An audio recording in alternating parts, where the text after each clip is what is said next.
Très bien. Donc, bienvenue à tous pour cette nouvelle séance du séminaire Méga, Matrices et Graphes aléatoires qui, pour la deuxième fois depuis son histoire, a lieu à l'École Polytechnique au Centre de mathématiques Laurent Schwartz, précisément le jour de la Sainte-Barbe. Donc, si vous entendez des coups de canon, ne soyez pas effrayés. Ce matin.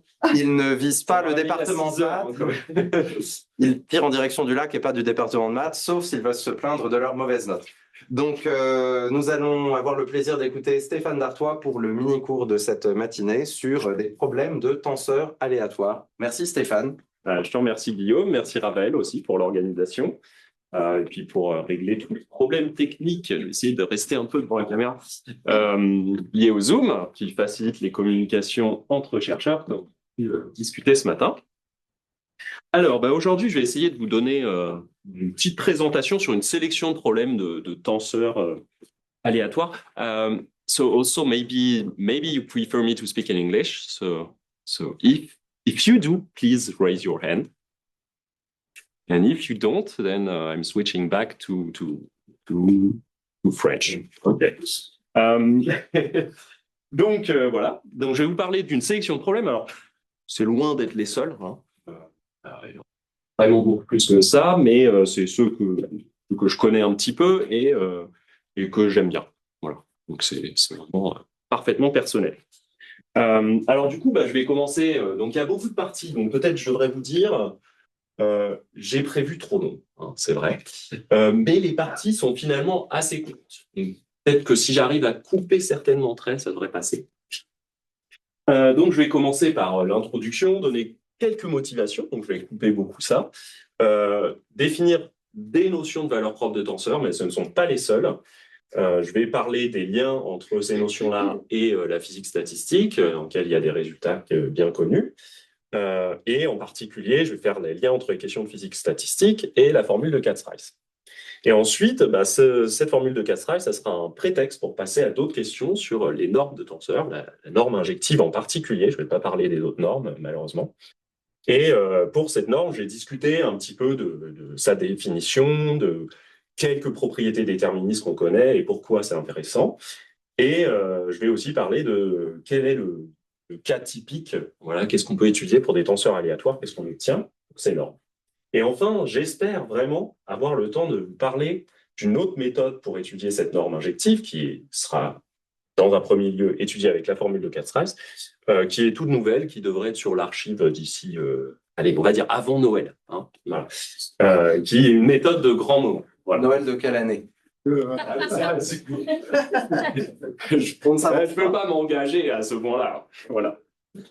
Ok, donc on va commencer. Donc, première partie, donc une introduction. Et normalement, ça devrait être assez restreint en contenu mathématique. Voilà. Donc, qu'est-ce que c'est qu'un tenseur? Donc, qu'est-ce qu'un tenseur? Déjà, je vais commencer par une définition, histoire de poser les idées. Donc, pour moi, un tenseur, c'est rien d'autre qu'un vecteur. Voilà. Mais ce vecteur il a la propriété de vivre dans un espace vectoriel qui se décompose naturellement comme un produit tensoriel, l'espace vectoriel plus petit.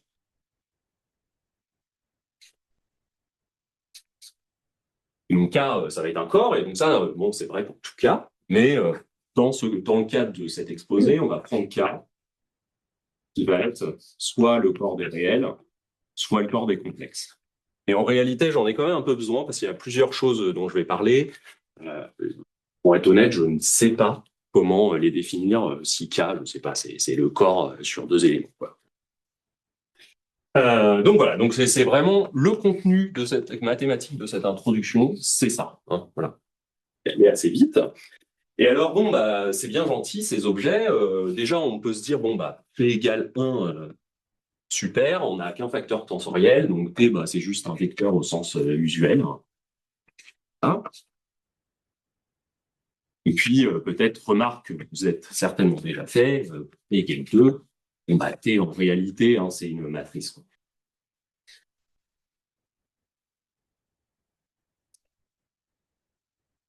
Okay.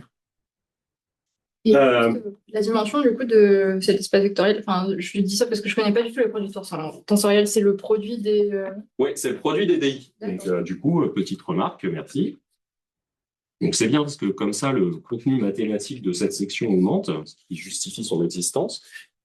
C'est que la dimension de ce grand espace vectoriel, I égale 1 à P, le quart I sur K, hein, ça va être le produit sur I des DI. Voilà. OK? Donc voilà, c'est pas comme la somme directe où ça serait la somme directe. Donc voilà, donc c'est bien gentil, on a introduit un concept mathématique et en fait, bon, il faudrait savoir pourquoi on le fait. Donc en fait, la raison pour laquelle on le fait, donc quelques motivations. Alors là, je vais être très rapide parce que c'est qu'un tenseur, bah, déjà, ça modélise ce qu'on appelle un état quantique. T, les tenseurs T modélisent les états quantiques.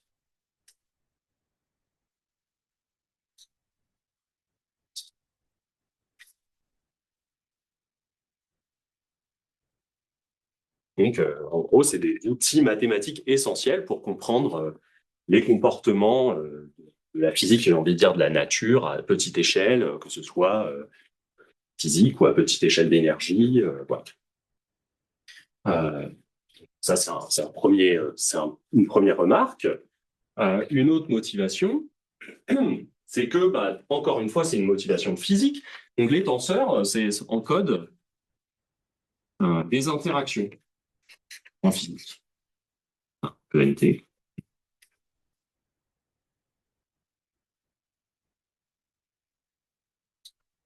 Okay. Donc bon, c'est peut-être pas forcément évident comme ça, mais la réalité, c'est que en physique, souvent en théorie des champs, on appelle ça, c'est des interactions, c'est des polynômes, enfin, c'est des monômes de degré supérieur à 3 en des vecteurs, on va dire, hein, des champs de vecteurs. Et il se trouve que ces monômes sont sommés avec des coefficients. Et donc, ces coefficients, on peut les voir comme faisant partie d'une famille de tenseurs, là, pour chaque valeur du degré des monômes. Et donc, ces tenseurs encodent de telles interactions. Donc, comprendre leur structure, en fait, ça permet éventuellement de simplifier les modèles, de trouver des approximations, ce genre de choses. Peut-être que je vais changer, parce que là, on ne va plus voir grand-chose sur la gréna. Donc, encore une remarque, c'est en statistique ou en proba. Voilà, ce sont des remarques assez élémentaires, mais en réalité, ça motive une grosse partie des questions qu'on se pose dessus. Ben, si X, c'est un vecteur aléatoire,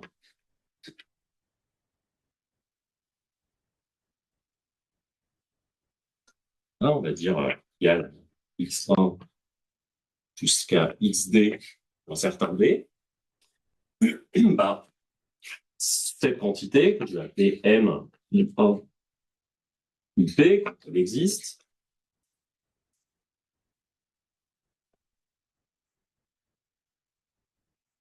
bah, en fait, c'est un tenseur aussi. Donc, en fait, les moments joints de ces xi, là, ce sont des tenseurs symétriques, en l'occurrence.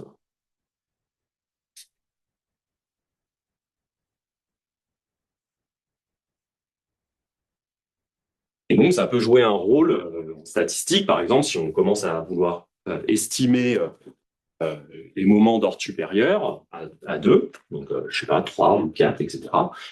Peut-être que nos données ne sont pas parfaites, on va vouloir essayer d'extraire des sortes de cœurs qui représentent vraiment les vrais moments de notre distribution statistique. Et donc, c'est des questions qui se posent sur la structure interne des vrais moments versus ceux qui sont mesurés.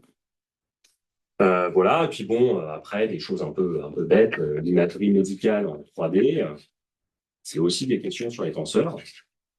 Hein, pourquoi? Bah, parce que je fais un scanner, par exemple, d'un organe, je ne sais pas, voilà, avec une paire qui sort, voilà, et c'est un scanner en 3D, donc bon, c'est pas, hein, pour pas dire que c'est 3D, c'est les ombres. Et ce qui se passe, c'est que je vais faire des slices à 2D comme ça.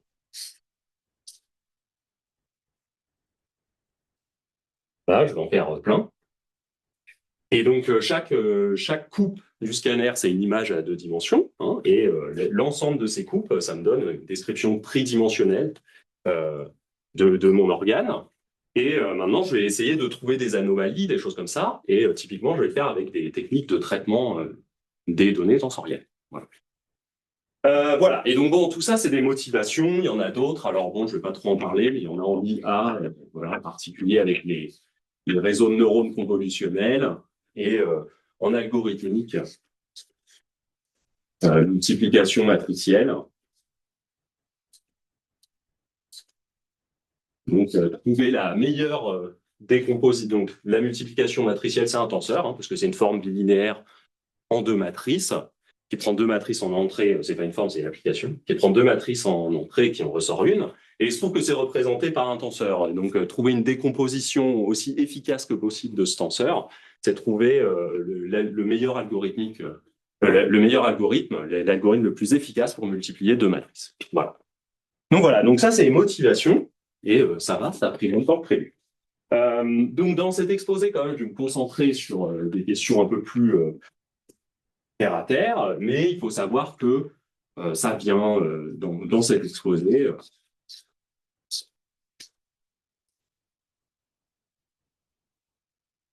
Bon, on va regarder les motivations qui viennent de la FISTAT et qui viennent de l'information quantique principalement. Voilà. Et bon, aussi, une autre notion qui a été importante dans le choix des sujets, c'est que je voulais que ça généralise un peu des concepts de matrice et de matrice aléatoire. Donc voilà, alors du coup, on va continuer avec une partie 2. Et cette partie 2, je vais introduire 2 concepts qui sont très, très, très proches de valeurs propres pour les tenseurs. Donc, typiquement, il y en a un troisième dont je ne parlerai pas. Et bon, je vous dis qu'il est. Donc, définition.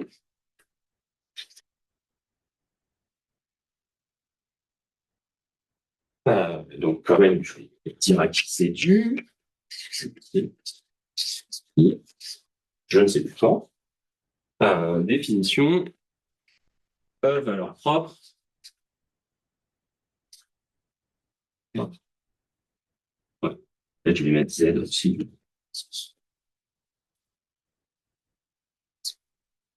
Est-ce qu'on voit sur la caméra? Oui, on va passer au lab.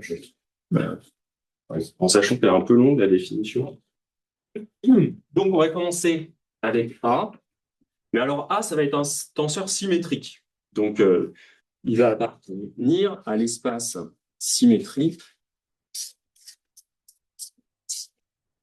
qui est inclus, égal, à C, D. Alors là, je vais mettre puissance tensorielle P pour dire que je répète dans notre vie ici, c'est le même CD, les fois. Voilà. Et donc, quand il est symétrique, on appelle une... J'avoue que ça, j'ai écrit ça en anglais, je ne saurais pas dire en français, une paire propre. Donc, c'est vraiment moche. C'est vrai.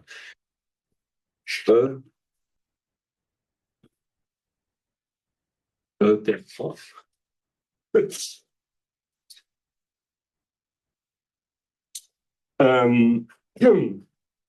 C'est une paire donc lambda x dans C 3CD, okay, et qui satisfait l'équation suivante. Là. Alors, peut-être je vais l'écrire encore, mais somme sur I2 UP et 1 à B de I1 I2 UP X I2 xit égale lambda xi1 et avec la contrainte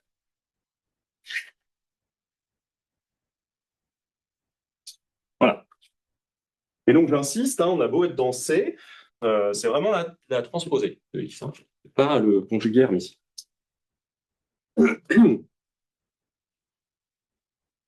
Voilà, et donc bon, ça on appelle ça une E paire propre.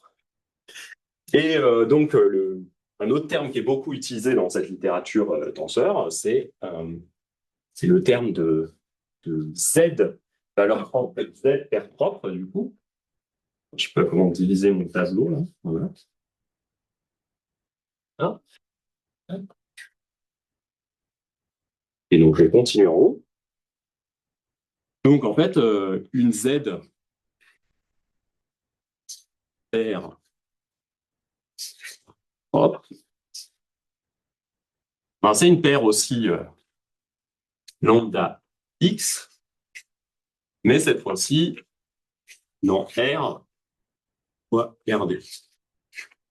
Ok. Donc en particulier, elle peut en principe, me semble, être associée à un tenseur qui est complexe. Voilà. Mais en général, on les considérera pour des tenseurs réels. Alors, qu'est-ce que je voulais rajouter? Oui, C'est pas propre, c'est avec la même condition exactement. c'est avec la même condition, oui, exactement, avec les mêmes conditions.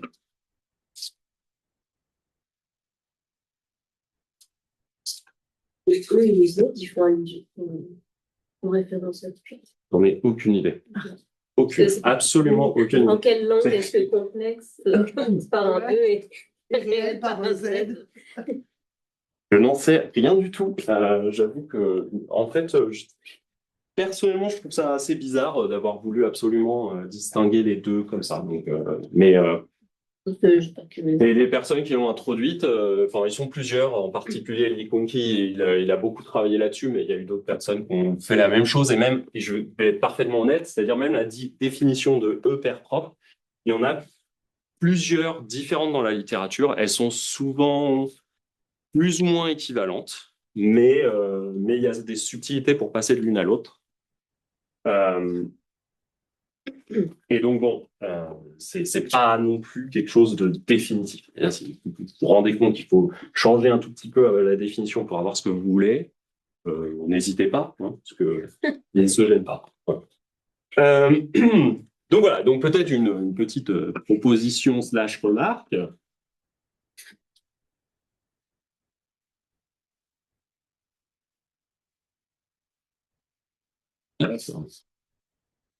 Qui va nous être utile par la suite. Donc, si on dénote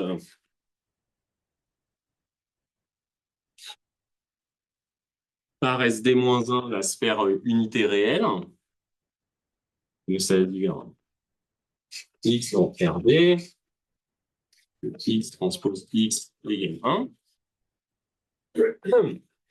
1, et qu'on définit F de SD-1 R. Alors, je crois que j'ai décidé de dire comme ça.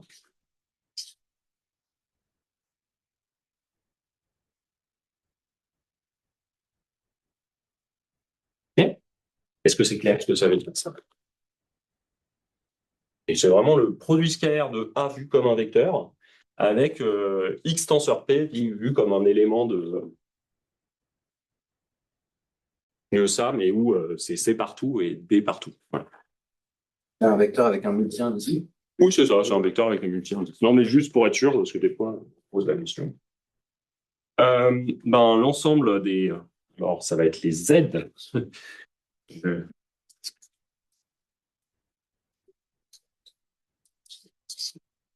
Z valeur propre.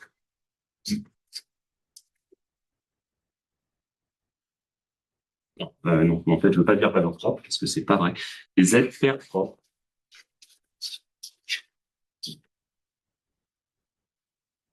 Que je vais dénoter comme ça, mais alors c'est vraiment parce que je savais pas comment le dénoter.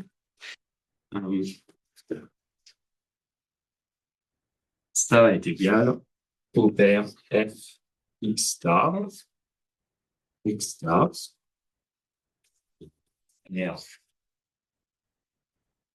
Et tel que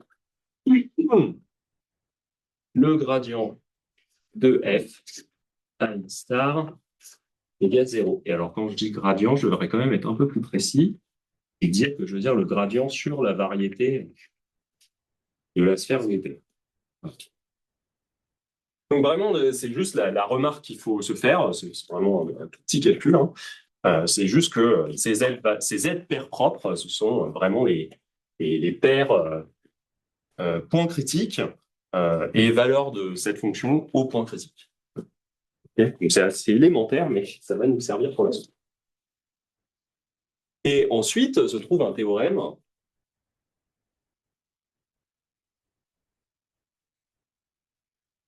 donc là, c'est Cartwright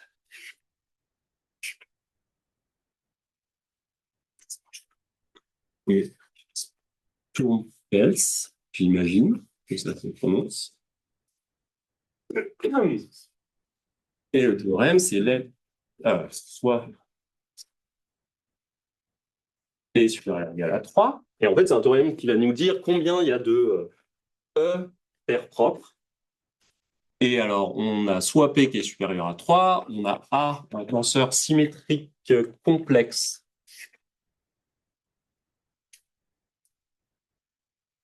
générique.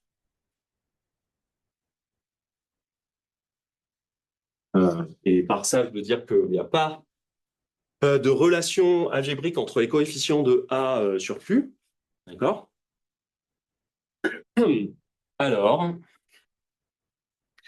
son nombre de E paires propres, c'est P moins 1 puissance D moins 1 sur P moins 2.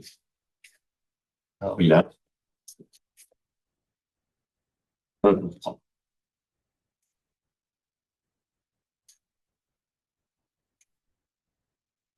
Voilà. Donc bon, une remarque quand même, c'est que on voit que ça croît exponentiellement avec D. Hein. C'est très différent.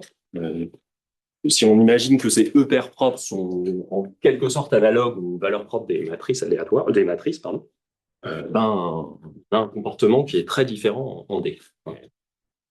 Donc voilà, donc ça c'est un théorème, et alors bon, je ne vais pas vous faire la preuve parce que c'est pas du tout mon domaine de compétence, mais je peux quand même vous dire deux mots-clés. C'est le mot-clé, c'est, enfin les deux, c'est géométrie théorique. Ah.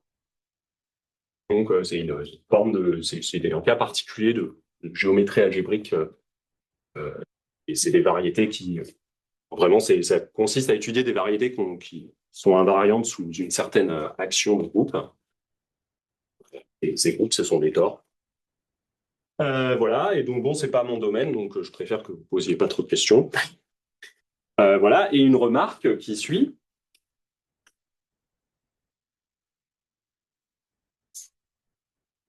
C'est que du coup, le nombre de Z paires propres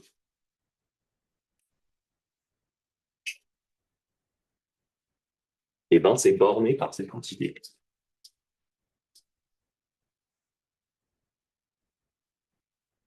Voilà.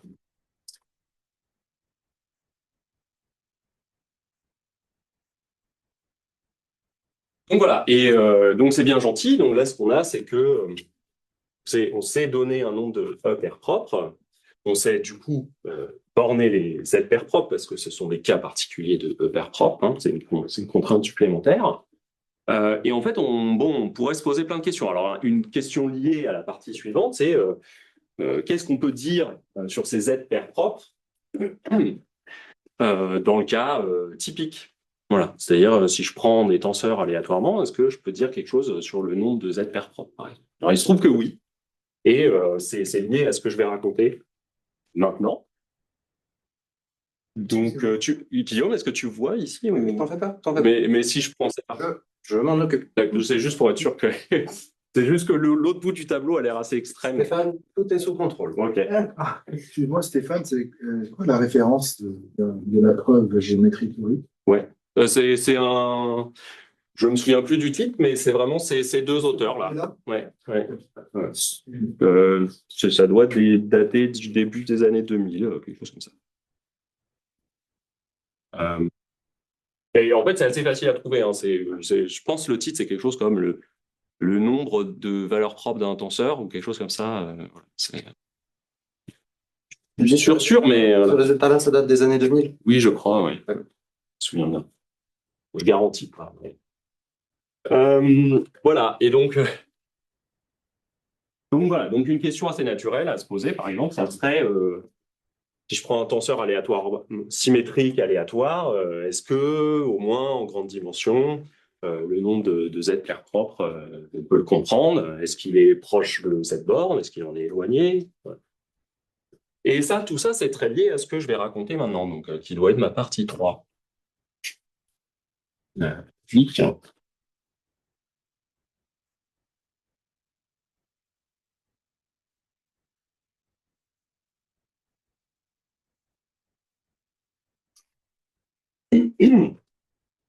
Alors, du coup, là, je vais vous parler d'études de modèles. Pas vous parler d'études, mais plutôt je vais vous parler de modèles de verre.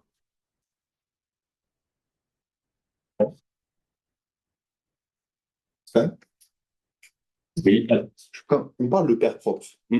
on a une notion de changement de base, de réduction. Oui, on a une notion. Donc, c'est bon.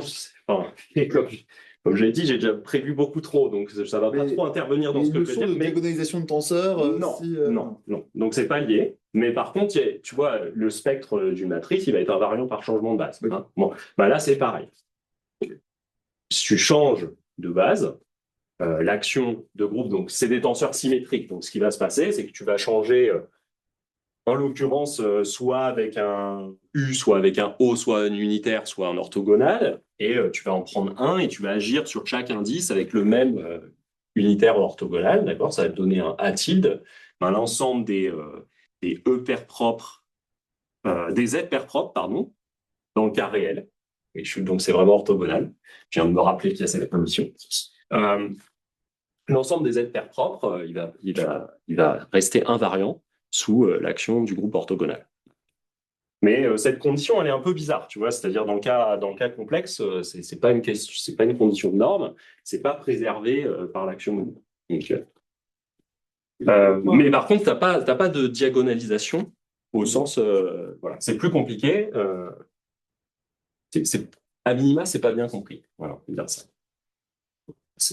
Si on il n'y a pas une autre définition de paire propre avec Écoute, les complexes conjugués. Je saurais pas te dire, ça a été introduit comme ça par Lipunki, et se trouve que dans le cas réel, c'est très naturel parce que c'est normal.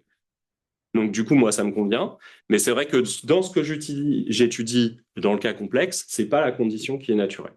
La condition qui est naturelle dans ce que j'étudie, c'est vraiment que la norme 2 de x est fixée à 1. Et ça, ça va apparaître par exemple pour l'étude des normes injectives ou pour l'étude des valeurs singulières de tenseurs, dont je ne vais pas parler ici. Mais c'est vrai que là, je vais parler de P-spin. Je voulais relier ça, parce qu'on m'a posé plein de fois la question, aux notions de Z valeurs propres. Donc, du coup, j'ai introduit les Z valeurs propres. Et il se trouve que les Z valeurs propres, c'est un cas particulier des E valeurs propres, par définition. Et donc, les motivations qu'il y avait derrière ces travaux initialement, c'est des motivations de positivité. C'est-à-dire, A, ça encode un polynôme. Et la question que tu te poses, c'est quand est-ce qu'il est positif, ce polynôme? C'est une question qui est très non triviale. Donc, il y a une méthode assez classique pour essayer de montrer des choses comme ça, c'est de faire une décomposition en somme de carrés.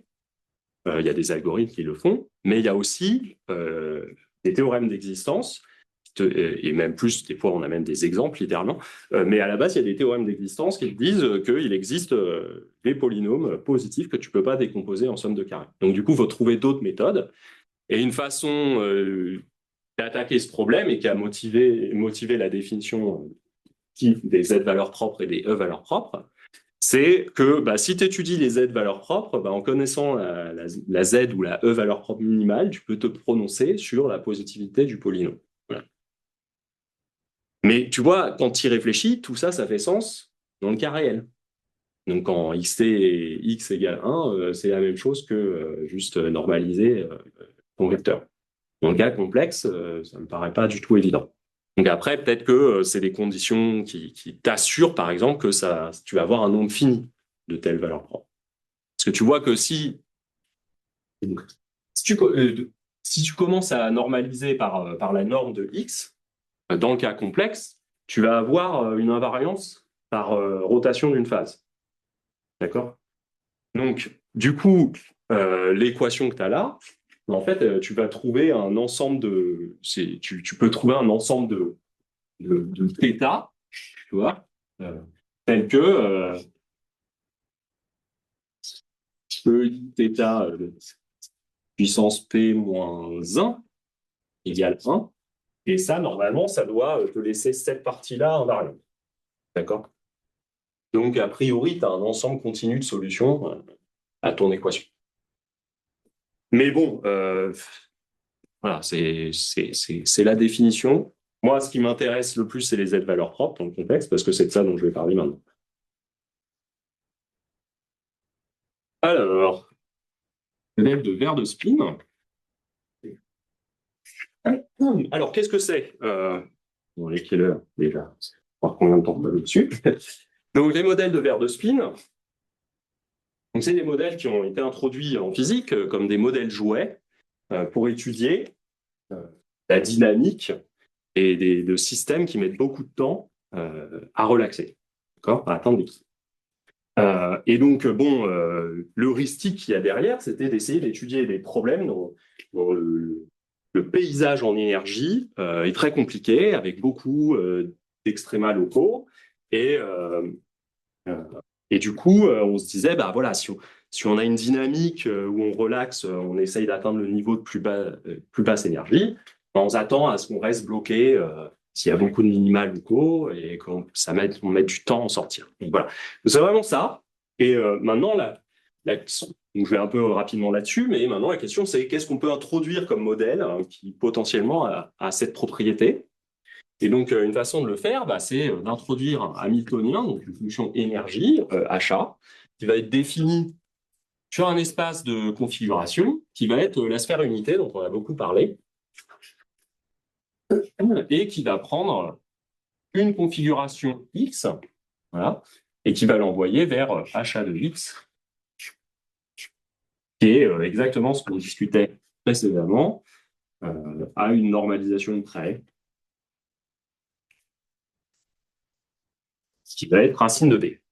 Donc tout ça, ça va être vrai en partant d'un tenseur réel, symétrique. Voilà. Et donc maintenant, la question que sont posées les physiciens initialement, mais maintenant je pense que c'est aussi un domaine extrêmement actif des mathématiques, c'est qu'est-ce qui se passe typiquement?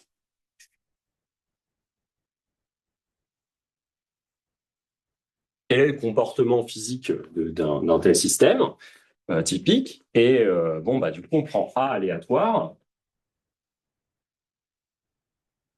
Et puis on va pas trop se prendre la tête non plus. Et on va dire gaussien.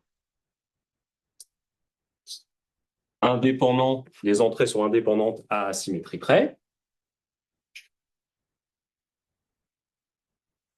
Là, et la variance, alors la variance des entrées.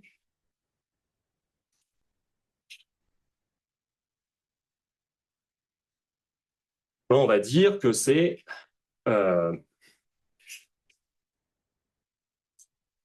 l'ordre du groupe stabilisateur des indices, où on agit par permutation, divisé par P factoriel. Voilà. Ça nous simplifie la vie de faire ce choix.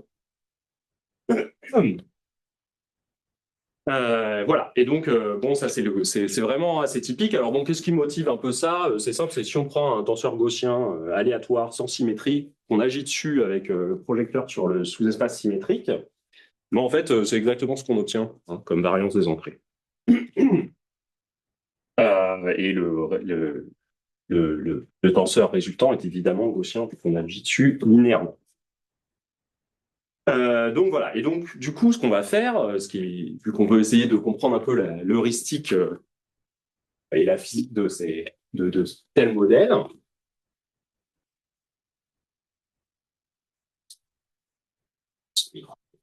Ouais, une question. Dans le modèle, en fait, le paramètre P, tu l'interprètes comment? Alors, dans le modèle de physique statistique, est-ce que j'ai vraiment envie de lui donner une interprétation?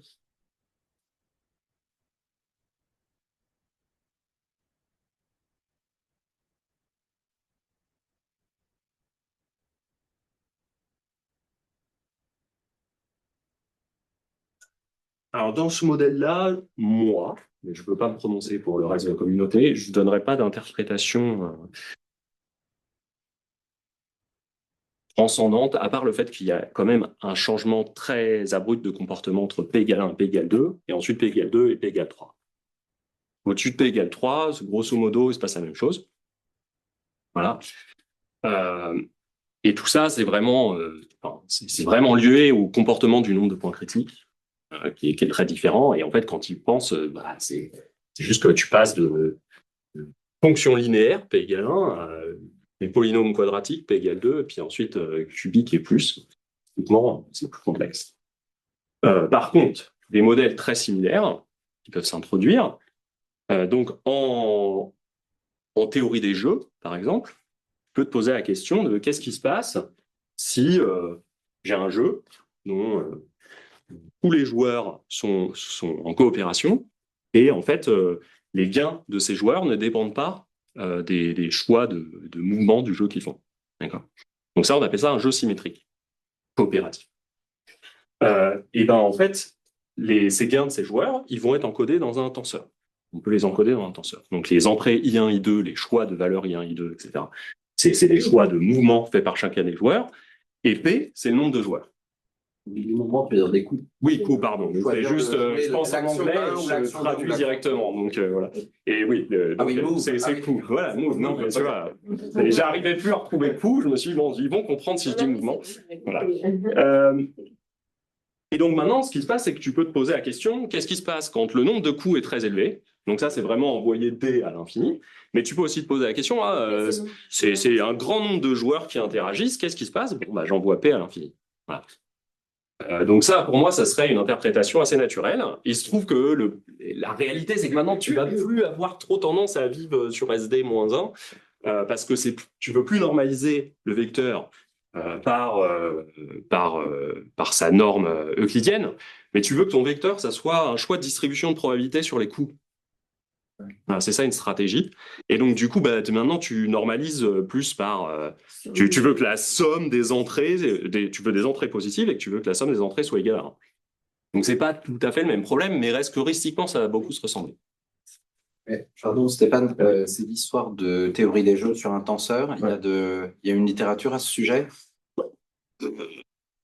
Il y en a certainement un petit peu. Enfin, je serais étonné que ça n'a pas été étudié en détail. J'ai un vague souvenir d'un truc qui ressemble à ce que je te dis, de Bouchot. D'accord.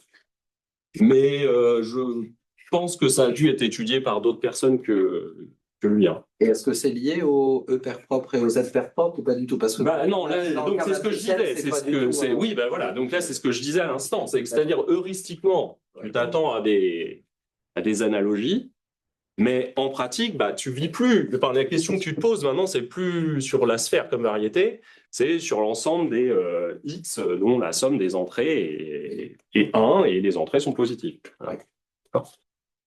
Donc, tu vis plus sur la même variété et potentiellement, il se passe quelque chose de différent. Et en fait, vraiment, si tu regardes un peu les détails, c'est effectivement différent quand même.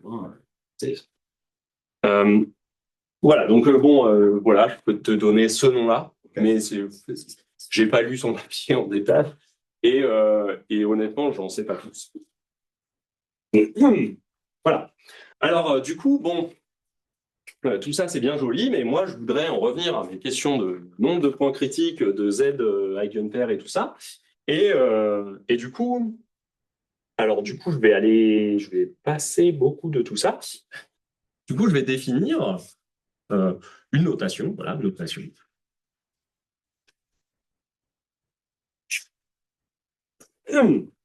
Et donc, pour tout cas,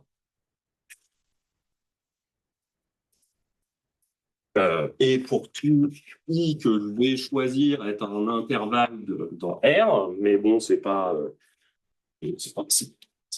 plus général que ça, hein. Je vais définir la quantité suivante. Là, comme l'ensemble des points critiques sur la sphère.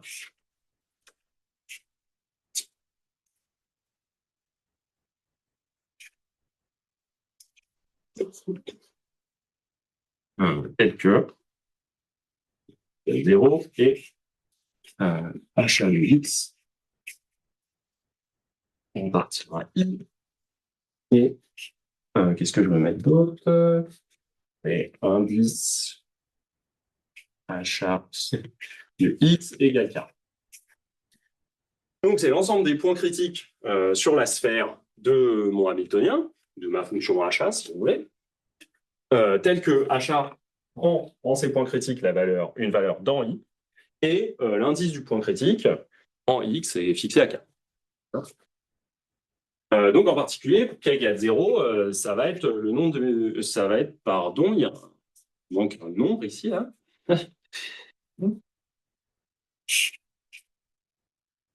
Voilà. Et donc, pour k égale 0, ça va être le nom de Novina.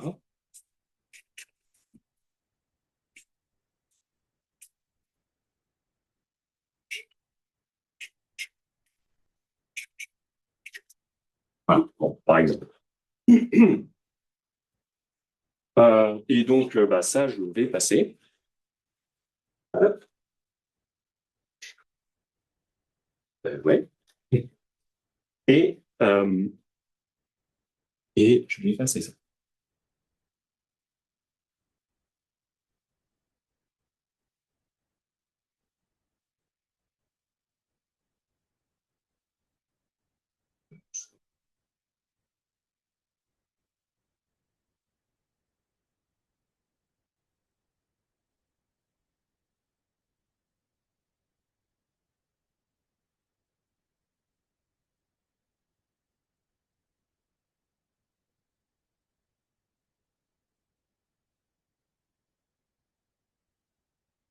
Voilà. Et donc, donc, quand même, une remarque.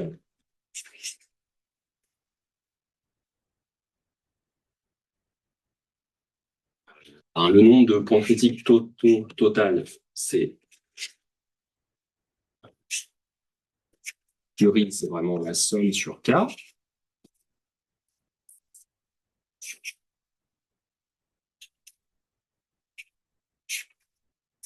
OK. Et au final, bon, maintenant, si je prends I égale R, ben, prit de HA, pardon, R, et ben ça, c'est vraiment le nombre de Z R propre.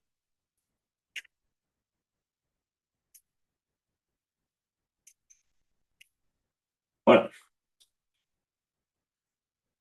Voilà, donc en fait, ça fait vraiment la traduction entre ce vocabulaire qui a été introduit chez les gens qui font des tenseurs et des questions de conceptualisation qui viennent plus de la physique statistique. Voilà. Et du coup, ce qu'on fait en physique statistique, c'est qu'on sait étudier pour A aléatoire certaines choses sur la variable aléatoire correspondante, enfin les variables aléatoires correspondantes. Moi, je parle plutôt de celle-là, hein. Via la formule de Katz-Rice. Donc, je ne sais plus à combien je suis. 4.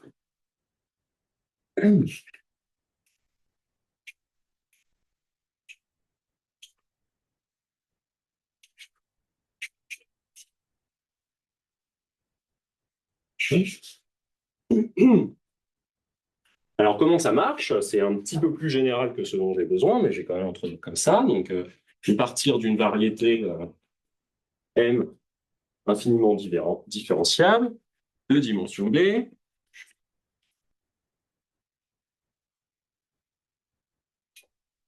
Okay. Et je vais considérer des processus, alors que je vais prendre bien sympathique, on va complètement lisse, et puis presque sur mon morse. Hop, F et G.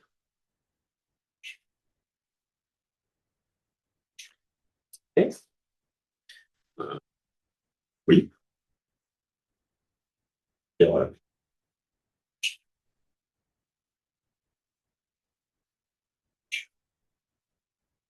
Hein, et j'ai ce fameux, dans ce cas-là, ce fameux théorème. Approche du Rice.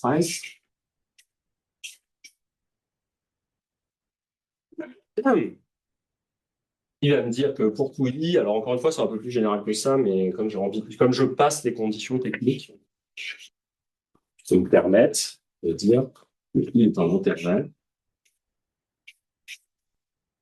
Voilà. Et pour tout U dans R, voilà, est considéré NU de I, qui est quelque chose de très similaire à ce qu'on a introduit précédemment, et le nombre de points de la variété, tel que G de X égale U, pas dans R, pardon, il est RD, et, et F de X est dans I. Changer de notation.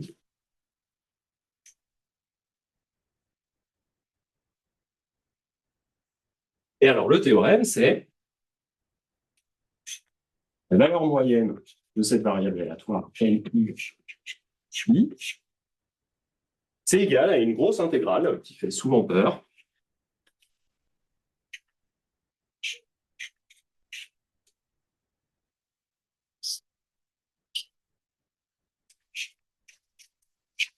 La valeur absolue du déterminant de la jacobienne de G en X, fois l'indicatrice que F de X est en I, conditionnée à G de X égale à U, fois la densité. Donc, il faut que la densité existe, c'est une des conditions techniques. La densité de G de X en U. Voilà. Alors, peut-être je vous laisse un petit peu de temps pour absorber. Excuse-moi. Et du coup, là, le F et le G, c'est des variables aléatoires. C'est des processus, ouais. Donc, tu peux imaginer qu'en chaque point de ta variété, c'est des variables aléatoires. Tu as des conditions, parce que tu veux que ça soit lisse, mais imagine un polynôme dont les coefficients sont aléatoires, ce qui va nous servir à nous. Hein. Typiquement, ça sera GF et DG. Voilà. C'est déjà le cas, je suis parti de ce polynôme aléatoire. Comment? Oui, je crois que oui. Et Rice, je crois que c'était un problème de communication en une dimension. J'ai jamais lu son papier, mais j'ai lu plusieurs fois dans les historiques. Ouais. Et donc, il l'avait fait en une dimension, je crois. Alors que 4, je crois que c'était vraiment c'est déjà des polynômes sur RD. C'était pas une variété générale, mais bon. J'ai un peu du mal. Alors, double barre F appartenant à I, c'est conditionnement ou c'est l'indicatrice? C'est une indicatrice. Et le conditionnement, c'est le 2 points après. C'est 2 points, oui. Conditionnement, c'est 2 points. J'ai jusqu'à quelle heure déjà? C'est-à-dire que tu as encore plus d'une demi-heure. Non. Ok. C'est 40 minutes. Hein. 40 minutes, ok. Bon.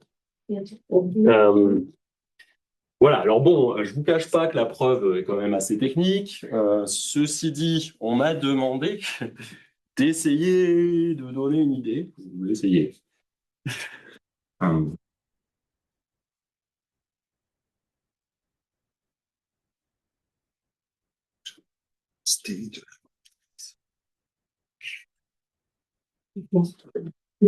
Pas simplement, mais je suis désolé.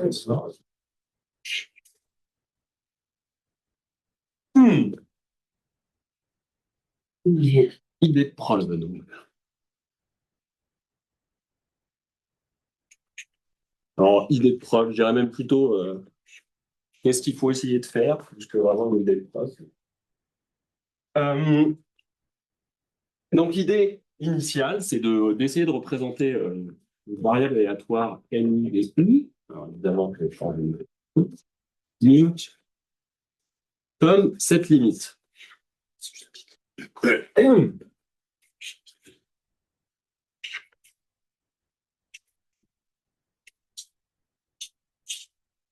Ça, c'est la boule en dimension dB de rayon epsilon, centrée en 0. Ça évolue.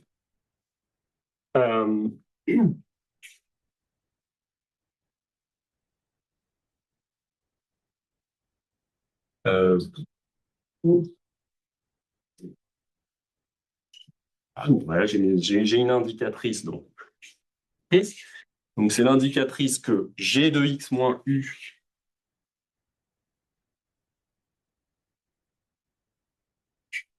est dans cette boule. OK. Soit mon indicatrice que f de x est dans i. Voilà. Et je termine, ça va être important, pardon, le déterminant du jacobien de G en x. Alors pourquoi est-ce qu'on peut essayer d'imaginer que ça va être vrai, cette chose-là? Bah, déjà, une première remarque,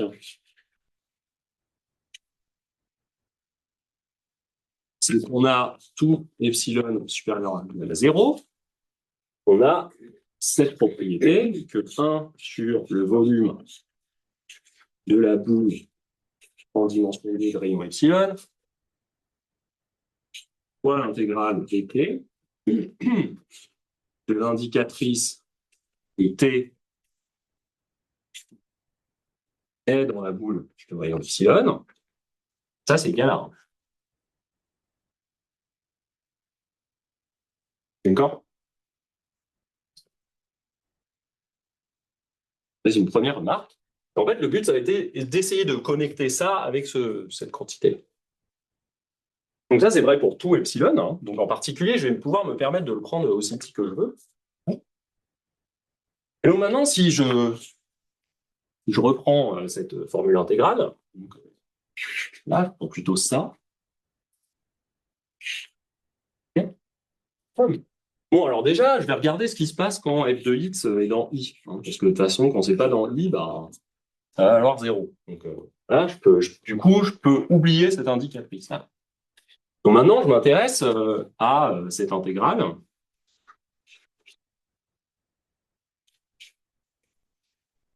De l'indicatrice que g de x moins u est dans ma boule. Et là, j'ai encore mon déterminant. Je vais vraiment mettre le g en premier, je ne sais pas pourquoi. G de x. Non. Donc on n'oublie pas que g de x, hein, c'est dans RD. Et donc je peux avoir envie de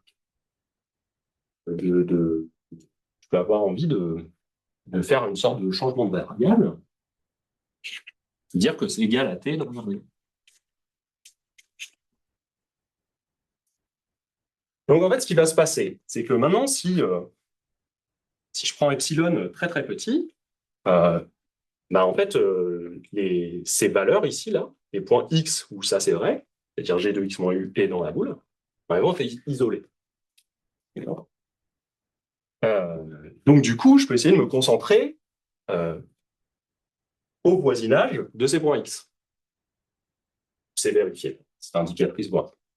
Donc en regardant ces cas particuliers, ben, je peux me dire, dans ces voisinages, en fait, si je fais ce changement de variable, je dis que g de x c'était, ben, je retrouve juste, c'est juste ma formule de changement de variable, c'est-à-dire cette partie-là ça veut dire, ça va vouloir dire devenir dt, ok? Et mon g de x moins u, ben, il va devenir t moins u. D'accord? Dans des voisinages. C'est assez petit, hein, encore une fois, il va falloir que je puisse prendre epsilon petit. Où ça, cette condition ici, là, elle est vérifiée. Voilà. Donc en fait, c'est juste un changement de variable, cette partie-là. Donc après, la magie, une fois qu'on est convaincu que ça c'est vrai, alors ça va être vrai, il y a plein de conditions hein, pour que ça soit vrai, je ne vais pas vous en parler, mais une fois qu'on est convaincu qu'au moins pour quand G est assez sympa, ça va être vrai, bah en fait, la Cat's-Rice, c'est vraiment la preuve, ça consiste à dire, bah, maintenant je vais prendre la valeur moyenne de cette formule intégrale, hein, parce que qu'est-ce qui va se passer une fois que j'ai fait mon changement de variable dans un petit voisinage, ça c'est vérifié, ben, à chaque fois, l'intégrale sur t que je vais obtenir, ça va devenir ça. Et donc, ça va me compter 1. 1 pour chaque petit voisinage où ça, c'est vrai. Voilà. Donc, ça va me compter le nombre de points où ça, c'est vrai. Voilà. En plus de f de x appartient à i, parce que sinon, je l'ai annulé via cette... Donc, vraiment, ce nu, c'est ça. Et j'ai besoin de prendre la limite epsilon tend vers 0+, parce qu'en fait, j'ai besoin de prendre des epsilon les plus petits possibles. Pour être sûr d'isoler mes points. Et donc après, bah, la suite, c'est vraiment techniquement, il faut pouvoir montrer que E de nu de I, c'est vraiment égal, et ça, c'est pas facile, hein, c'est vraiment égal à la limite pour epsilon tend vers 0 plus de l'intégrale sur M de ce qu'il y a là-dedans.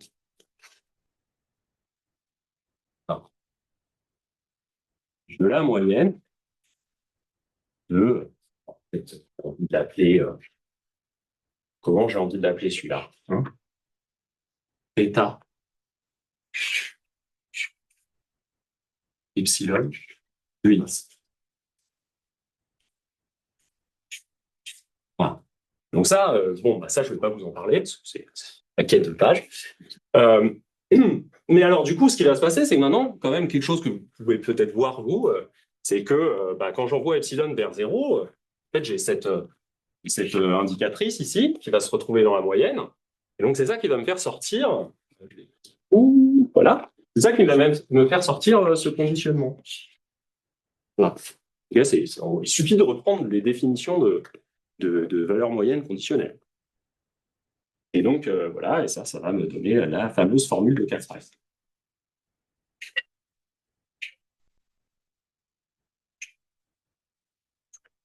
Voilà.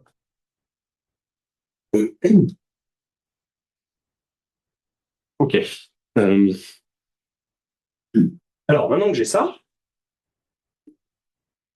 on part pas, et...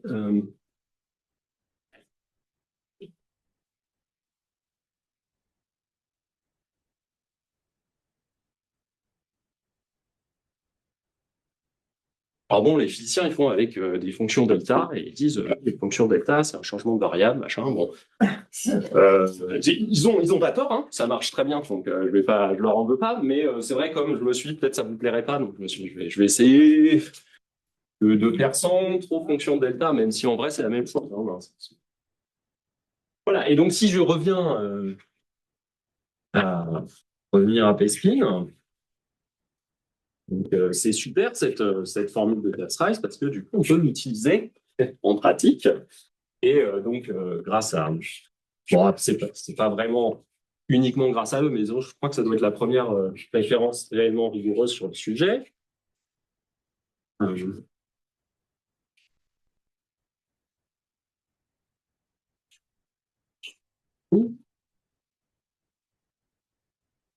On a le théorème suivant. Donc A, alors vous savez, je peux l'écrire maintenant avec HA, problème de physique statistique, ou comme un problème de Z valeur propre. A en tenseur. Ah, voilà, c'est ce qui m'a réveillé ce matin, hein, à 6 heures. Clac. Je me suis dit, oh, je vais venir dormir ici, comme ça je prends pas le train, pas besoin de me lever tôt. Raté.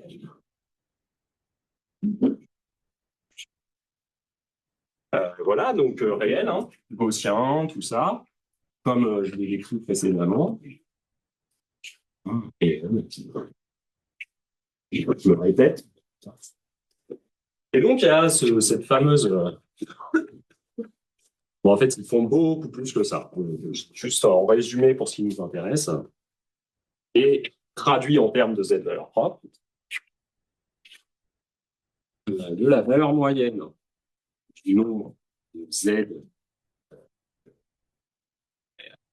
il n'est pas écrit comme ça, évidemment, Z paire propre. Parce que si c'est pas les paires propres, mais c'est les Z valeurs propres, il y a des facteurs 2 à la puissance P qui sortent et bon, j'avais pas envie de vérifier. Voilà. Et c'est tel que lambda, donc la valeur propre associée est en moins infini Q. Hein? Ben ça, alors bon, la remarque un peu triviale, c'est ce que je disais à l'instant, c'est qu'on peut interpréter ça comme une question sur les verres de spin. C'est 1 sur D log de nombre de points critiques de HA.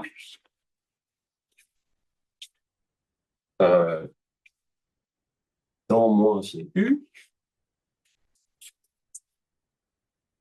Et ça, c'est égal, et donc ça, c'est la partie non triviale, c'est égal à une fonction sigma p de U.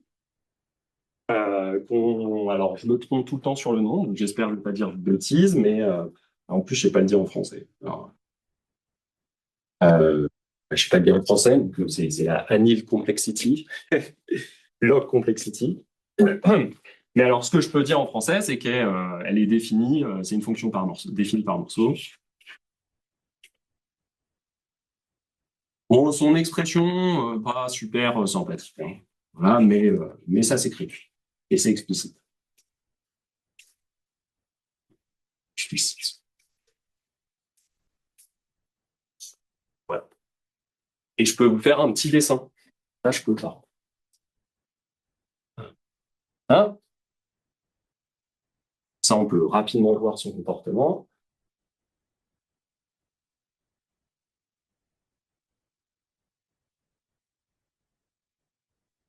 Hop. Hein? Alors.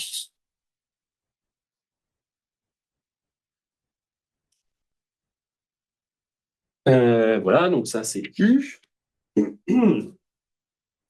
Et ça, c'est sigma P de Q. Là, je vais avoir des valeurs intéressantes.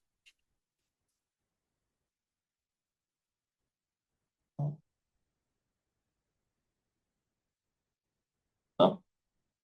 Et bon, j'imagine que certains d'entre vous ont déjà vu ça de toute façon.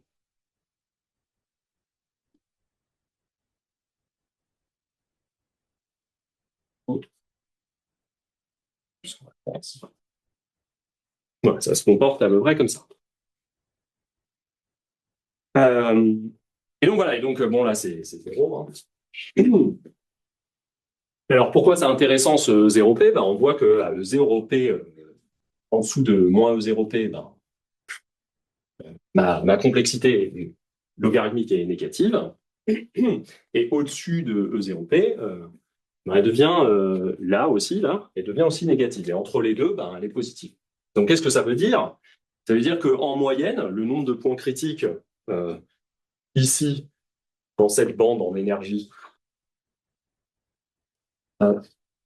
eh ben, explose exponentiellement.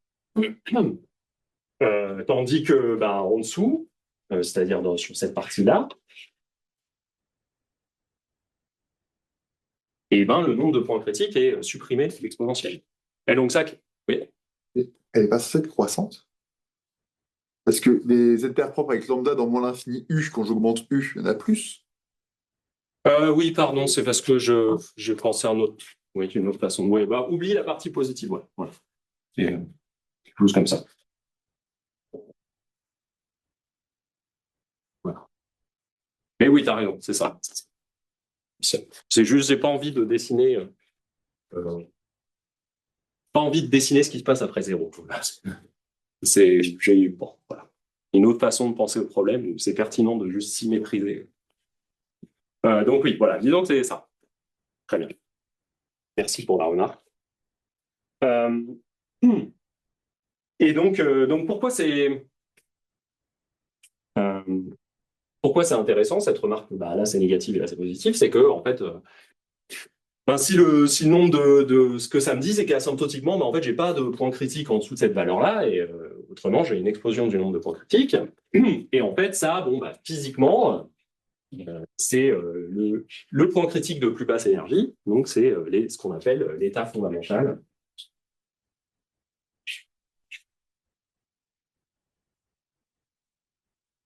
De P-spin. Mais alors, si on y repense en termes de Z valeur propre, c'est aussi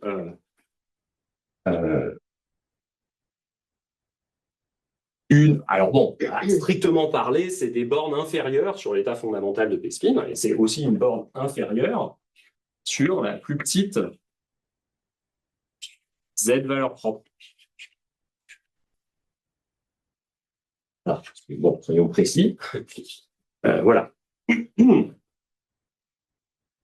Voilà. Et ce qui va se passer, c'est qu'en réalité, la distribution de HA, donc HA, on a vu que c'était AXP, et donc en fait, comme A est en loi, c'est symétrique autour de 0, donc la distribution de A, c'est la même que la distribution de moins A.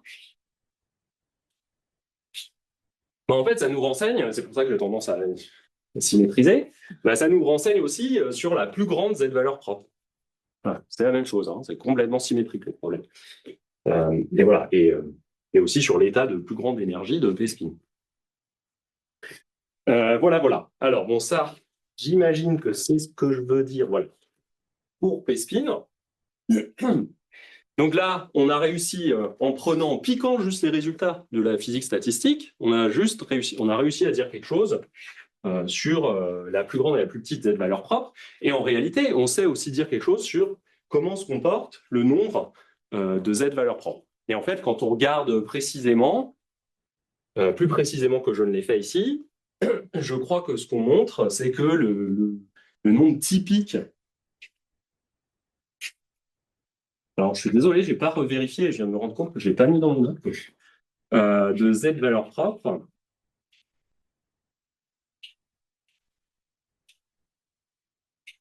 Je crois que c'est la racine du nombre maximal qu'on avait introduit précédemment, et D-1 puissance D-1 sur... ça se comporte comme la racine. Voilà, quand P est fixé et D est en lien infini. À vérifier cependant. Donc là, ce que tu dis, c'est que quel que soit P, tu as le même profil. Ouais, ça se comporte pareil. Oui, alors ça, E0P, tu vois, ça va changer avec P, hein, voilà. Mais c'est toujours pareil. Ce que tu peux dire, c'est que les croissants en P, si E0P est croissant en P, je m'échange entre E0 et moins E0. Et donc ça, tu peux le dire. Et qu'est-ce qu'il y a d'autre à raconter d'autre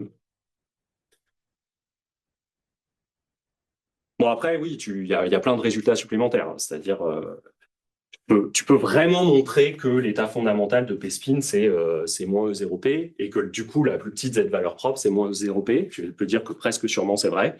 Donc ça, c'est des résultats de Subag en particulier, qui doivent dater de 2017. Qu'est-ce que tu peux dire d'autre Et Stéphane, il y a une borne sur E0P avec les moins sur P. On peut pas le. Il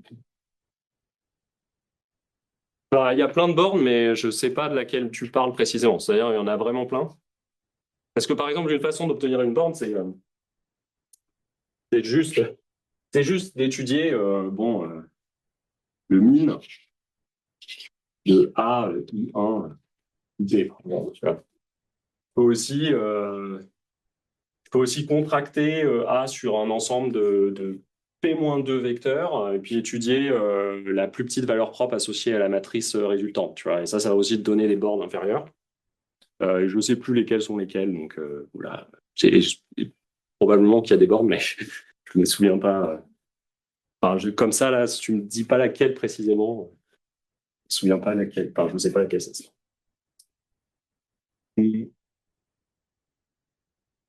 Voilà, bon, il y a des résultats aussi dans la littérature qui utilisent des techniques très différentes et qui s'intéressent à ce qui se passe quand P tend vers l'infini, par exemple.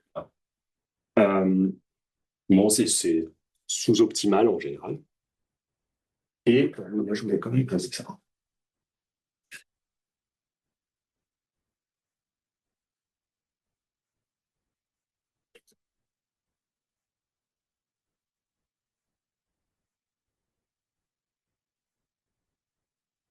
Et donc, bon, bah, ça, en fait, pour moi, cette question de l'état fondamental, c'est une transition presque parfaite pour parler d'un problème très similaire, qui est le problème de la norme injective.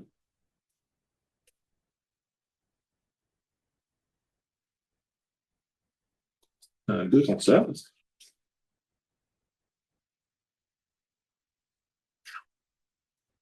Ah. Et donc maintenant, on va reprendre P. Bon, alors je le rappelle, hein, on a beaucoup parlé de tenseurs symétriques, mais maintenant, on va prendre des tenseurs pas symétriques. Hein, encore une fois, K, c'est R ou C. Hein, et on va définir sa norme injective comme suit.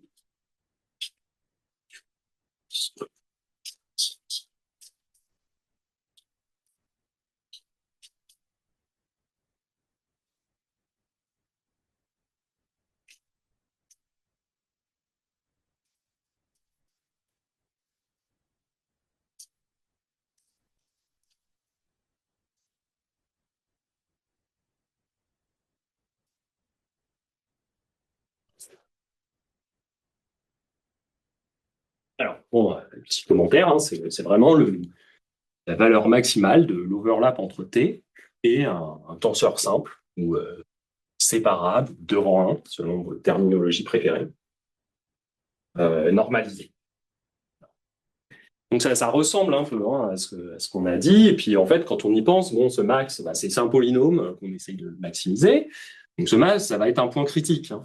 On pourrait se dire, ah, ça va être comme les z valeurs propres. Alors pas tout à fait, parce que effectivement, si K c'est R, ça va être très très proche hein, à cette question de symétrie près.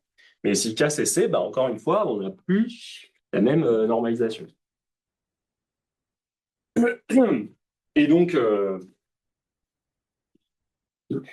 peut-être remarque élémentaire.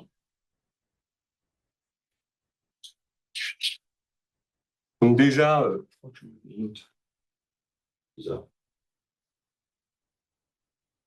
P égale 1.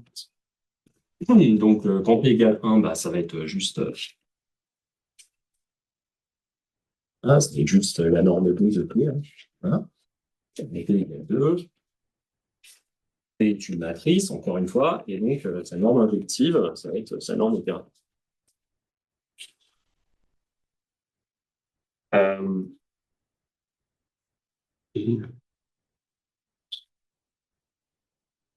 Voilà. Et peut-être pas. Non. Alors bon, juste une petite remarque, petit commentaire supplémentaire.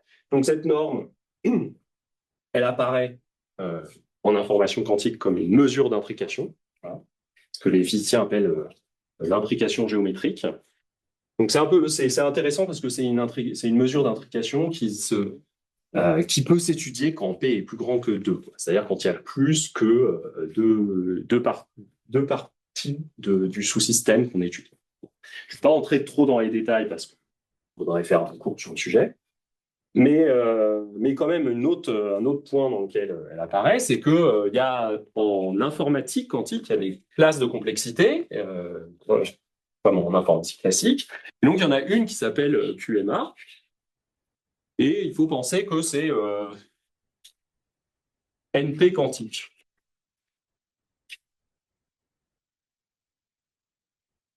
Et on peut, bon, bah alors déjà, on n'a pas d'ordinateur quantique. En plus, ça, c'est les problèmes difficiles quantiques. Faut voir. On peut se dire, bon, bah, imaginons j'ai un problème là-dedans. Est-ce que je peux essayer avec un ordinateur classique de faire quelque chose ou alors est-ce qu'il ne faut pas rêver, quoi. Et donc, une question qu'on peut se poser, c'est imaginons j'ai un problème. Alors typiquement, ça va être un problème d'optimisation dans lequel il va falloir que je trouve un nombre à la fin. J'ai un problème P qui est là-dedans. Et la question, c'est est-ce que je peux trouver une relaxation, donc une version plus facile du problème, P', et dans NP. Donc il y a un problème difficile, mais pour les ordinateurs classiques. Alors, a priori difficile, a priori difficile pour les ordinateurs classiques, tels que la solution de P', ben, c'est une approximation de la solution de P. D'accord? Là, on peut se poser cette question. Et en fait, ce qu'on peut montrer, on montre que fait, le rapport d'approximation, j'ai envie de l'appeler comme ça, c'est-à-dire le ratio entre la solution qu'on va trouver avec le problème P', qui est une relaxation de P.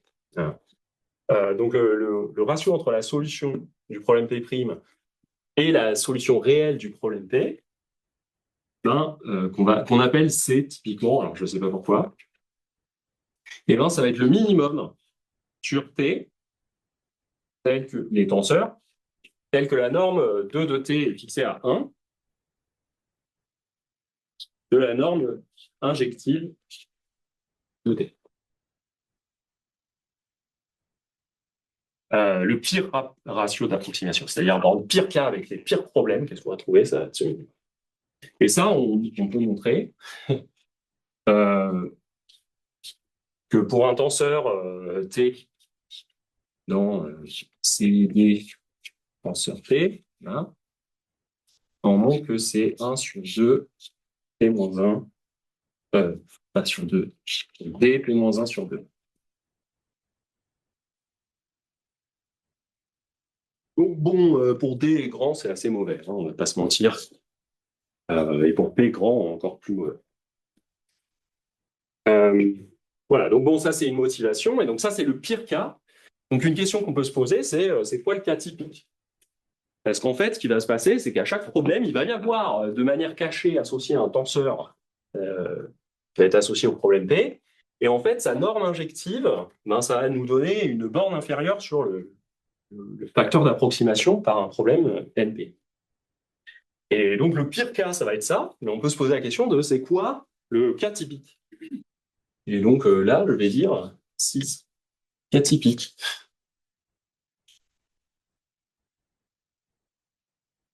Et donc pour ça, ben, on va prendre T dans KD tenseur P, aléatoire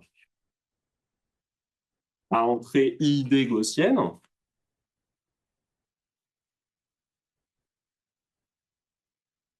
Oups. Okay. Et on va étudier un autre tenseur que je vais noter avec la notation classique des états quantiques. Et c'est un tenseur, ça appartient toujours à ce truc-là, qui va être T en loi sur la norme de P. Et là, bah, ce qu'on a fait avec Ben McKenna, on a montré le théorème suivant.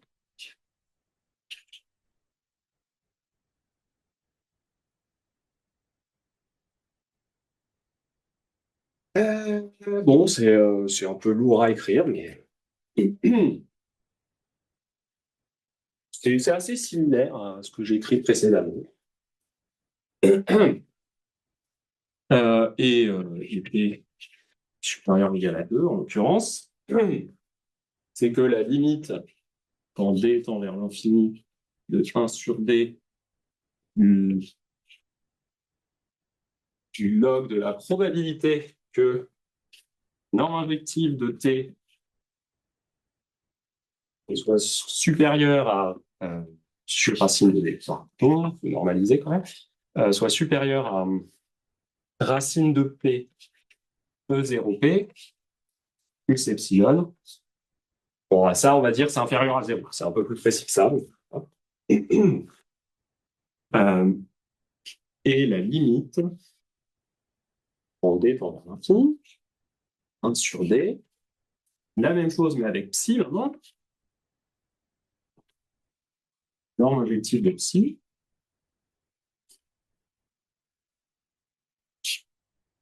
Euh, ouais.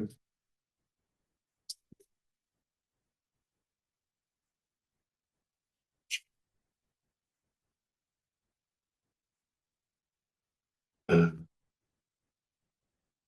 ah oui.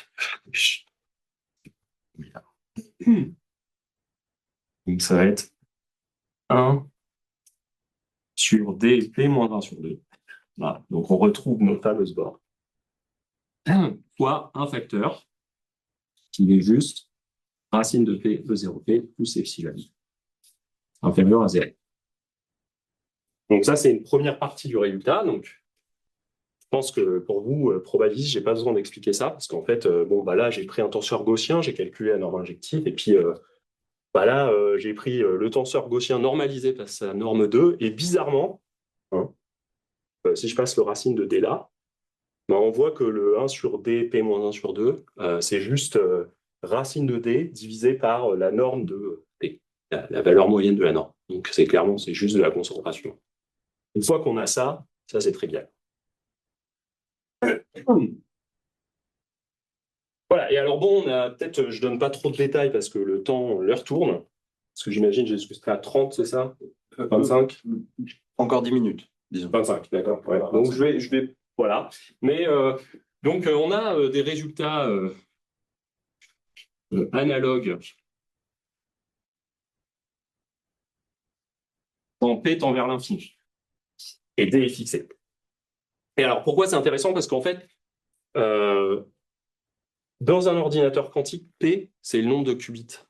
Donc on en parlait là un petit peu avant le séminaire, que l'ambition, c'est de passer de, je sais plus, 50 qubits à 5 millions, quelque chose comme ça. Voilà. Donc ça devient intéressant de se dire, oui, bah, le nombre de qubits il est grand, quoi. Voilà. Bon, pour l'instant, 50, on pourrait se dire encore, peut-être c'est pas si grand que ça. Mais 5 millions, ça sera grand. Donc on a des résultats analogues, et bon, en gros, ce que je peux vous dire, c'est que, pour dire ça de manière un peu informelle, c'est que la norme injective de T, elle va être, ça. Racine de P. En fait, le truc, c'est que je peux quand même donner la constante. Sa racine de P, D moins 1, et sous la racine de log. Voilà. Donc, en fait, un point important oui, c'est ça. Un point important ici, c'est vraiment qu'on a déterminé la constante, parce que le P log P, c'est assez facile à obtenir, mais en fait, ce qui est difficile, c'est d'avoir un D moins 1. Voilà. Et on obtient la même chose en normalisant par la norme de T pour psi. Alors bon, bah, la preuve, soit je vous répète du Catz-Rice, soit je passe au grand moment. Est-ce que vous préférez entendre du grand moment ou est-ce que vous préférez réentendre du Catz-Rice? Je pense que dans ton tu vas donner la solution. On a compris ce que. C'est à vous de voir. Hein. Est-ce que vous voulez passer un grand moment ou pas? D'accord. Bon, donc du coup, on passe au grand moment, si j'ai bien compris. Parce que 10 minutes, l'air de rien, ça fait clic pour faire les deux. Hein. Déjà, grand moment, ça fait les deux. Peut-être combien en distance sur son moyenne?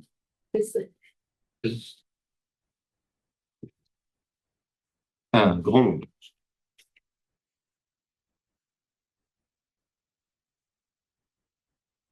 Et donc, remarque, comme je disais, tout ça, c'est 4 stress.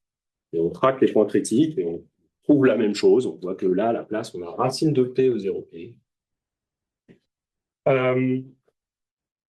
Bon, c'est un peu plus technique pour des questions de symétrie, mais c'est l'idée. Alors bon, bah, tout ça, c'est en cours, hein, donc voilà, donc n'en parlez pas aux espions de la CIA. Mais bon, avec de la chance, ça sera sur l'archive avant Noël. Voilà. Je me mets la pression tout seul. Donc qu'est-ce qui se passe? Donc là, maintenant, on va prendre... Il y a plusieurs modèles. Voilà. Donc, il y a le modèle A. Voilà. Et ce que je vais vous dire, voilà, je vais vous expliquer ça rapidement. Donc maintenant, on prend un T qui est aussi aléatoire. Et on va le prendre dans le cas D, tant soit P. Et alors, on va faire un petit twist par rapport à notre cas usuel, c'est qu'on va dire, bah, T, ses entrées, bah, elles sont circulairement symétriques. Voilà. Donc, quand c'est complexe, ça veut dire que en loi, elles ne changent pas par rotation d'une phase. Et puis, quand c'est réel, bah, ça veut dire, si je multiplie par -1, ça ne change pas. Voilà, elles sont IID. Et faut pas que je me plante sur la variance. Ah non, ça va. Et la variance, c'est 1.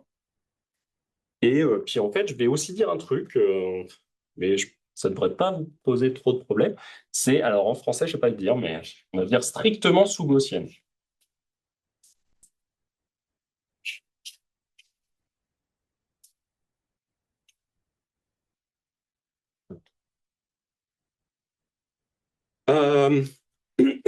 Et donc, ce qu'on montre avec cette technique de grand moment, un premier résultat, c'est qu'on a la limite de 1 sur racine de D. On pourra aller plus loin, mais ce n'est pas encore écrit. Ça, c'est inférieur à l'infimum. Ouais, peut-être j'aurais dû me craquer un peu ce que c'est. D'une fonction qui est plus jolie qu'avant. Mais bon, elle n'est pas très jolie non plus, hein. Mais elle est plus jolie. 1 sur racine de E. 1 plus alpha à la puissance 1 demi de 1 plus P alpha. Alors là, je suis désolé, je crois qu'on ne doit pas voir super bien au tableau. Je vais peut-être vous l'écrire ailleurs. Donc, je vais dire infimum de phi. Je peux zoomer. Puisqu'on utilise Zoom, je peux zoomer. C'est à P de alpha. Voilà, on va dire ça. Puis en fait, ça dépend de cas. Donc, je vais vous écrire que le cas complexe, mais c'est pas grave.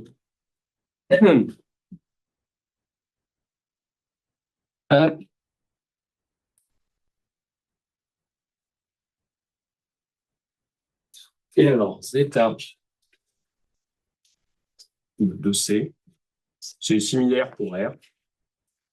Et ben, c'est 1 sur racine de E, 1 plus alpha, à la puissance 1 demi de 1 plus P alpha, sur alpha 1 demi, 1 plus P alpha. Et là, je crois que c'est 1 plus alpha aussi, 1 demi de P moins 1. Bon. Donc voilà, c'est une fonction, et bon, voilà, faut que je trouve sur R+, son infimum, et il se trouve qu'il y en a, voilà, on peut montrer que c'est unique, tout ça. Et on peut juste mettre dans Mathematica, et trouver que, par exemple, pour P égale 3,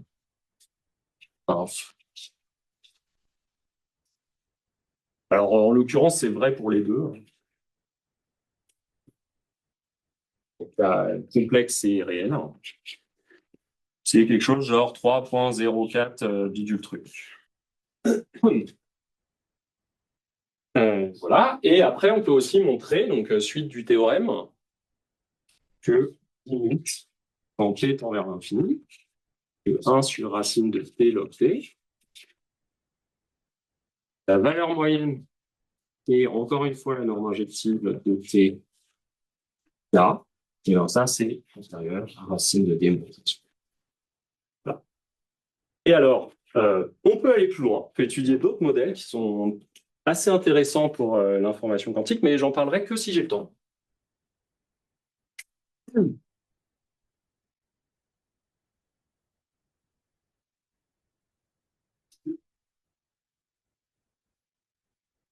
alors, comment ça marche? Alors, comment ça marche? Des preuves.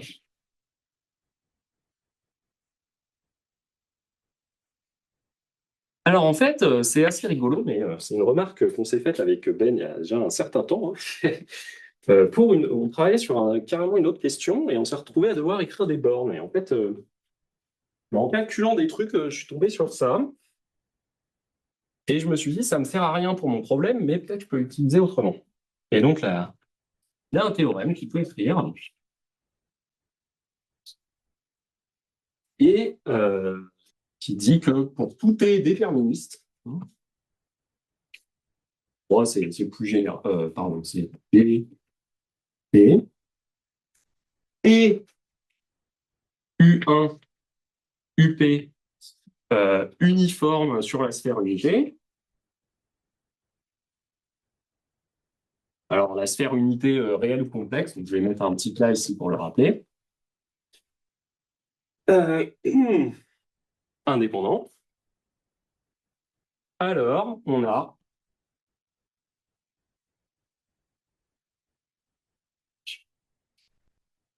ah oui, c'est pour tout cas aussi. Et puis,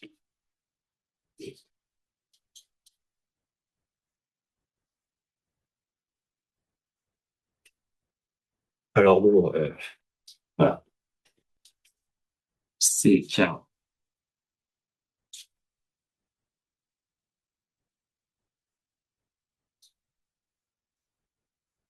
Donc ça, c'est une constante que je vais vous donner la valeur explicite dans un instant. Enfin, au moins cas complexe, voilà, comme ça, je m'en souviens par cœur dans le cas complexe. De la valeur moyenne de T contracté contre U1, UT. Évidemment. Ah, c'est bon, super. Peut-être je peux écrire un plus gros du coup.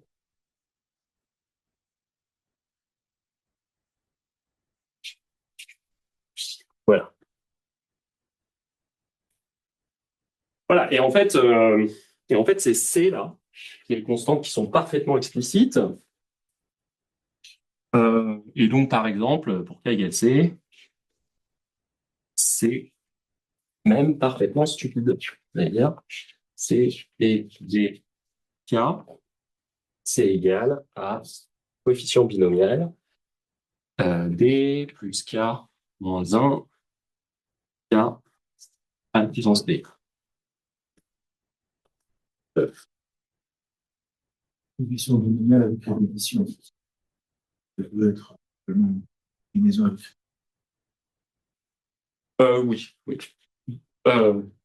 Oui, oui, oui.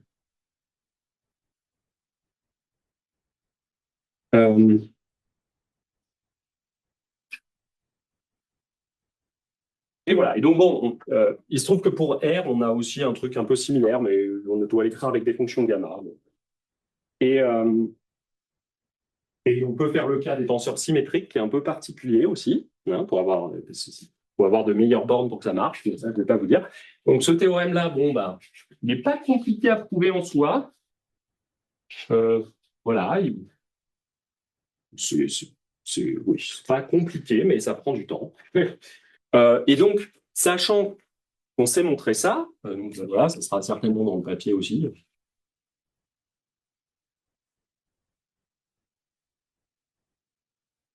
J'espère que ça sera 2025. On peut se dire, qu'est-ce qu'on fait de ce truc-là maintenant pour étudier ma norme injective? Et donc là, je vais essayer de faire la preuve du théorème que j'ai écrit ici. Voilà, théorème A, preuve de A.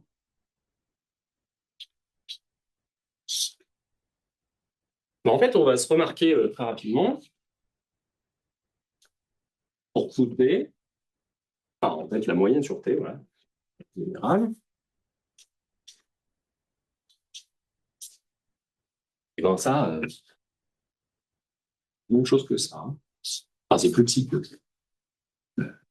ça.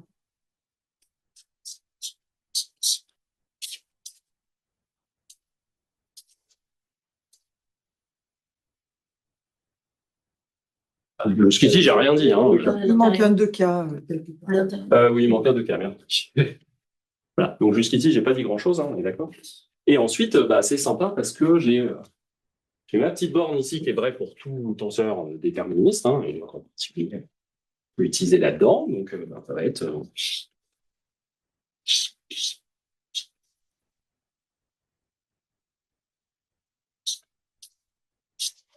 à la puissance 1 sur 10K.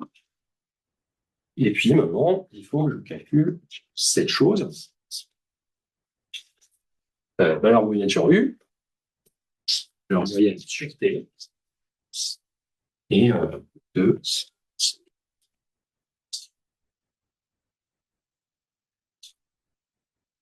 Bon, alors, comme je veux aller vite, je vais vous arnaquer, je vais vous faire le cas gaussien. Donc, qu'est-ce que c'est que ce bidule-là? La valeur moyenne sur T. En fait, je vais essayer de le dire graphiquement. J'ai des T avec un certain nombre d'indices que je représente par des petites arêtes qui sortent, là, comme ça. Donc là, P égale 3. Hein. Hein, j'en ai disons 3. Okay. Et sur chacun de ces arêtes, je colle des U1, U2, U3, U1, U2, U3, U1, U2, U3. Et puis, j'ai des T bar. Voilà, donc là, P égale 3, K égale 3.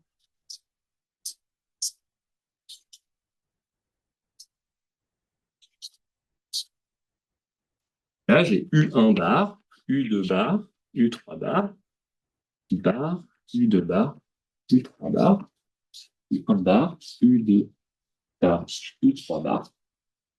OK? Et qu'est-ce que ça va être de calculer la valeur moyenne sur T quand T est gaussien? Et ça va suffire pour tout le reste, parce qu'après, je vais écrire des bornes du cas non gaussien par le cas gaussien. Donc, voilà. Ça va être juste sommé sur tous les appariements de T avec des T bar. Comme ça, comme ça, comme ça. Ou celui-là, par exemple. OK? Voilà. Et donc, pour chaque appariement, qu'est-ce qui se passe? En fait, quand je somme sur les appariements, cette somme, je vais la développer sur tous les appariements, et en développant cette somme sur tous les appariements, je vais montrer que ça va être comme ça.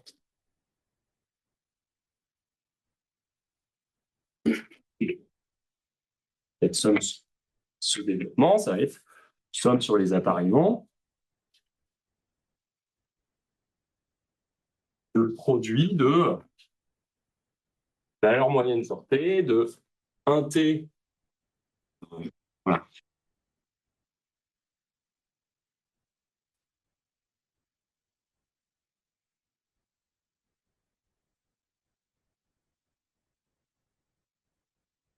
Sur chacune des paires PT bar. Et ça, qu'est-ce que ça va faire? En fait, cette valeur moyenne, elle va juste me contracter U1 avec U1, U2 avec U2 et U3 avec U3. Donc ça, le produit sur I de UI, UI. Ben, ça tombe bien, on est sur la sphère unité. Ça, c'est 1. Et ça, c'est vrai, j'ai une somme de 1 sur les appariements, et il se trouve que les appariements de T vers les T bar, c'est juste le nombre de permutations de K. Et donc, du coup, ce que je vais écrire, c'est que ça, c'est égal à ma constante, P d K, 1 sur 2K, K factoriel.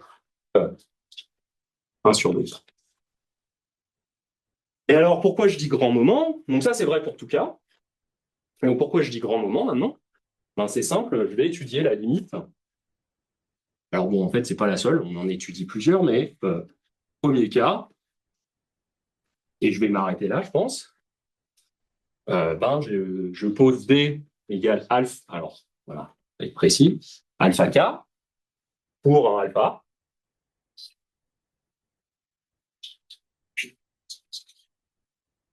Okay. Et ensuite, je vais juste étudier la limite de ce truc-là quand K tend vers l'infini, qui correspond au grand moment de cette variable aléatoire-là. Et il se trouve que la limite de ce bidule, quand K tend vers l'infini,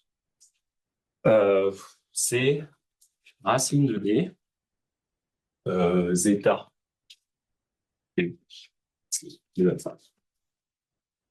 Donc après, bah, pour trouver la meilleure borne, j'ai juste à choisir le meilleur alpha, et donc je l'ai mis sur alpha. Je peux faire ça maintenant pour P tend vers l'infini au lieu de T. Je peux étudier cas symétrique. Je peux étudier d'autres modèles, et comme je pense que je suis en train de déborder, je vais m'arrêter là. Hein, mais voilà, c'était un plaisir. J'espère pour vous aussi. Merci Stéphane.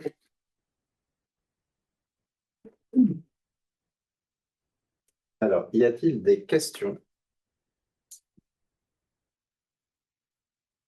Bon, parce que bon, j'ai vu que Cartwright et Sternfeld, c'est ça, utilisent la théorie d'intersection. Il y a ce qu'on appelle l'application de Segré. Effectivement, on mesure l'implication. Oui, par exemple. Projection. Je ne sais pas si avec des techniques aléatoires, on peut faire dire des choses sur cette application qui est très compliquée. Sur Segré, alors aussi en vrai tu peux un petit peu, mais je sais pas si c'est hyper intéressant. C'est-à-dire tu peux utiliser les points critiques de cette fonction là. Tu sais qui prend x ou à x1 jusqu'à xp, d'accord, et qui les prend dans le produit de sphère unité. Mais tu peux imaginer que c'est comme le produit de plan projectif, hein, enfin d'espace projectif, d'accord, c'est quelque chose presque la même chose. Et du coup tu retombes sur cette question liée à Segré. Donc, tu prends cette application qui est définie sur ce produit, d'accord? Et en fait, tu peux étudier la topologie de ces niveaux, de son ensemble de niveaux, d'accord? Et ça, bah, en vrai, ça te dit quelque chose sur la topologie de ton plongement de Segré dans le grand espace. Mais c'est un peu trivial, c'est-à-dire si tu regardes les produits sphères, par exemple, bah, si tu regardes la topologie de l'image de ta fonction, ben c'est dans le cas aléatoire, enfin, même dans le cas déterministe d'ailleurs, en fait dans le cas déterministe, tu vas juste trouver que ah bah oui c'est la caractéristique, tu peux retrouver la caractéristique de l'heure ou les nombres de Betty d'un produit sphère. C'est pas passionnant. Peut-être ça va être plus intéressant si maintenant tu te dis ah je regarde l'ensemble des niveaux dans une certaine bande. Je sais pas si ça serait hyper intéressant, mais peut-être que oui. Mais tant que tu utilises Catsrise, tu vas pas pouvoir fixer le tenseur. Donc, c'est-à-dire, il y a un cas qui serait intéressant à regarder, je pense. Mais le problème, c'est que je ne sais pas faire techniquement. C'est le cas où le tenseur n'est pas gaussien, mais il a une structure. C'est-à-dire, soit il est tenseur de rang fixé, par exemple. Comme ça, tu pourrais voir comment varie la topologie de l'ensemble de niveaux selon les sous-ensembles de tenseurs que tu regardes. Et ça, c'est introduit dans un autre contexte, et pas du tout avec ce type de tenseur-là, mais par Ottaviani et un de ses étudiants dans un papier de géométrie algébrique que j'ai pas lu. Enfin, j'ai lu l'intro et les premières définitions.